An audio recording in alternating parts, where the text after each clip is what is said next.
लोगों को पता ही नहीं है, ज़्यादातर लोगों की, कि जॉब प्रोफाइल कैसी है इसकी और कहाँ-कहाँ, कौन-कौन से डिपार्टमेंट में पोस्टिंग होती है, वर्किंग आवर क्या है, पावर क्या है और प्रमोशंस क्या हैं, तो उसके बारे में एक बार आप डिटेल बता सकते हैं तो बहुत बढ़िया रहेगा सर। इसको 10 ग्रेड टू एएसओ बोलते हैं। इसका मेन डिपार्टमेंट है सर्विसेज डिपार्टमेंट, कंट्रोल करता है इसको। सब दिल्ली के जितने भी डिपार्टमेंट हैं जो जीएनसीडीटी के अंडर आते हैं, कहीं भी ट्रांसफर हो सकता है। लेकिन क्या होता है कि बहुत से डिपार्टमेंट छोटे छोटे होते हैं, तो उनमें रेयर ही चांस होता है कि हम कहीं जाते हैं, बाकी या एएसओ को भेजा जाता है, बहुत रेयर चांस होते हैं। कुछ जो मेन डिपार्टमेंट है जिनकी स्ट्रेंथ बहुत ज्यादा है, जैसे तो एग्जांपल दूं, जैसे मैं भी जीएडी में हूँ, ठीक है, सीएम ऑफिस में हूँ मैं भी, तो सबसे बड़ा डिपार्टमेंट है एजुकेशन, और एक तो एजुकेशन में पहुंच जाते हैं।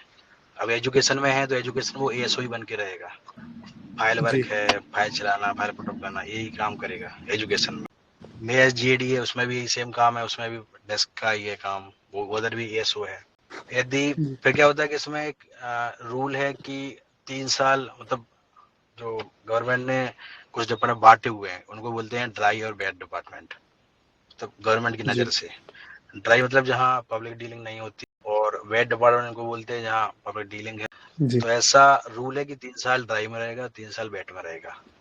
तो जो ने ड्राई 3 साल रह लिया और 3 साल ट्रांसफर करके 3 साल वेट में भेज देंगे। लेकिन ऐसा रूल फॉलो होता नहीं है, कहीं कहीं 4-4, 5-5 साल से भी ड्राई में रहते, या 4-4, 5-5 साल वेट में भी रहते। ठीक है, एक तो ये रूल है।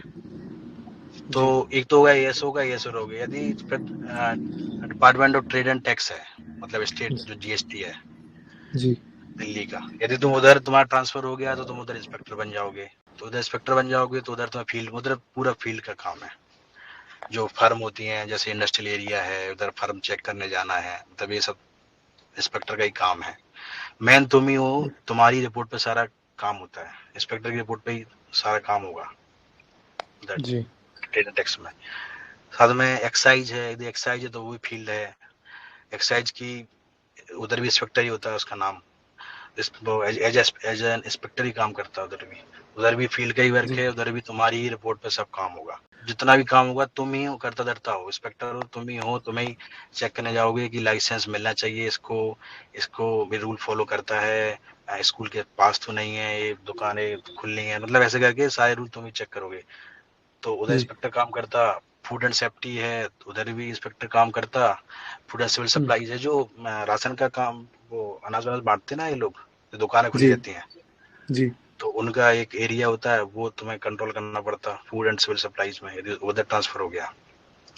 तो एक कुछ है जो मेन है जहाँ स्ट्रेंथ ज्यादा है, तो उधर ट्रांसफर होते रहते, इधर इंस्पेक्टर होता है। बाकी मैं तुम्हें बता दिया, इधर एएसओ हो जाते हैं मेन जो डिपार्टमेंट है। बाकी डिपार्टमेंट बहुत है, अधिकतर में तो एएसओ होता है, और जो मेन जो डिपार्टमेंट थे, एक तो ट्रेड एंड टैक्सेस है, हाँ एक रेवेन्यू डिपार्टमेंट, रेवेन्यू में भी ट्रांसफर हो सकता है। तो रेवेन्यू में रेवेन्यू तुम 2 चीज बन के जा सकते हैं, या तो एएसओ ही बन के जाओगे, यदि रेवेन्यू में गए तो एएसओ बन के काम करोगे, एक तो इधर है। और एक नया है कि एक है कि नायब तहसीलदार बन के काम करोगे। तो एक रेवेन्यू में तुम नायब तहसीलदार बन जाते, ठीक है, बाकी मेन डिपार्टमेंट है, इधर ऐसे काम करो, बाकी एएसओ। इसका प्रमोशन है, पहला प्रमोशन है 6 साल में, पहले 5 था, मतलब हमारे जो ज्वाइनिंग से पहले जो आरआर थे उनमें 5 था, लेकिन अब चेंज करके 6 कर दिया। तो 6 साल में एसओ बनते, इधर एसओ होते, उधर ट्रेड टैक्स में इंस्पेक्टर से जीएसटीओ बोलते उसको, और रेवेन्यू में नायब तहसीलदार बोल देते, मतलब ऐसा करके एक के ऊपर पहुंच जाते हैं।